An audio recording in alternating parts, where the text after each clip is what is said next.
We are well into summer, which means you probably spent plenty of time out in the sun, right? Excessive sun exposure can be difficult to avoid during the summer months, especially if you have to work outside or you have to spend long periods of time outside. And so it's possible that you might have some sun damage by the end of the season. Well, today, here to discuss some ways to possibly reverse sun damage and freshen up your skin is Dr. Melanie Palm from Art of Skin MD. She is here in studio. Good morning, doctor. Good morning. Nice to see you, Dr. Melanie. You too.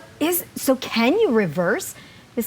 Can you actually reverse sun damage? Yeah, and so last month we talked a little bit about sunspots and that sort of sun damage. I actually wanted to talk about precancerous spots, actinic keratoses, which can go on to form our second most common form of skin cancer, squamous cell carcinoma, and things we do in the office, things patients can do at home, and actually things that can help reverse some of the precancerous spots too. That's so important. You know, I wouldn't be a good derm if I didn't talk about sunscreen. Right. You know, we can't live in a box in San Diego, but there are some really good sunscreens. So I tell patients to actually look for therapeutic sunscreen. So there's a product from Isden. It actually has a DNA repair enzyme. There's other brands too, and that reverses skin aging. They actually did a British study that showed precancerous spots called actinic keratoses reduced in number when patients used it for 9 months. So you can have a sunscreen that works, that feels good. And a lot of my golfers, outside weekend warriors like to use that. Look for sunscreens that actually have antioxidants that helps reverse things. But if you do notice a red, rough spot on your skin, that's time to come actually see a dermatologist, and there's things we can do. Okay, red, rough spot. Yes. And so I know we have some before and afters, but I'm sure everybody's familiar with a cryo gun. If you've been to a derm office, if you have warts or if you have a precancerous spots, it's one of the gold standards of therapy of what we do to actually freeze things. It's liquid nitrogen. Okay. And it actually destroys the tissue. It flakes off in about 5 to 7 days. That's our crude way of treating things, but it's highly effective. But there's things patients can do at home and in office that are a little bit more sophisticated as well. So I actually brought a couple of products. There's a big category of topical chemotherapy agents. And they're creams that patients can apply, and it uses your own immune system to fight off precancerous spots.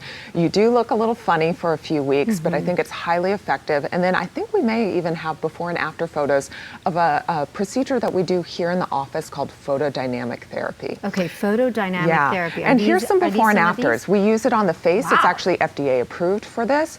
And the typical way we do it is we put a photosensitizer, something that gets activated by sunlight called aminolevulinic acid or levulin, and then we activate it with blue light. I do something kind of interesting, as do some other derms as well, where we add in other sort of sources of light to actually improve some of the sun damage. So you'll see in a lot of those before and afters on the chest, on the arms, and on the face, not only are we getting the precancer spots, but we're getting brown spots as well. We actually are building collagen. There was a great article in our derm surgery literature a few years ago showing all of those benefits. So I really talk to patients about how we can not only treat the really medical side of dermatology, but how can we make skin look better and start reversing the aging process? Do both if you can. Now, are these are done in sessions, I imagine, They right? are. So, you know, if you look in the literature, photodynamic therapy is done 4 to 6 times. Okay. With the way we do it with sort of 2 sources of light, most of my patients get a hard reset where most of their precancerous spots are greatly improved. And maybe it's something they consider 3, 5, 10 years down the road. So it really is a sort of reset point, and that's where I think things like sunscreen, maybe using like a retinol or a retinoid at night, really helps seal the deal and improves that new level of your skin. That's great advice, Dr. Melanie Palm. Thank you so much for coming in. Your office is in Solana Beach, is that right? Yeah. Okay, in Solana Beach. Right next to Dr. Seuss. That's right. Yeah, we just did the Dr. Seuss segment. Thank you so much. Yeah, Very my useful pleasure. information. We'll have a video recap of the segment on our website, kusi.com.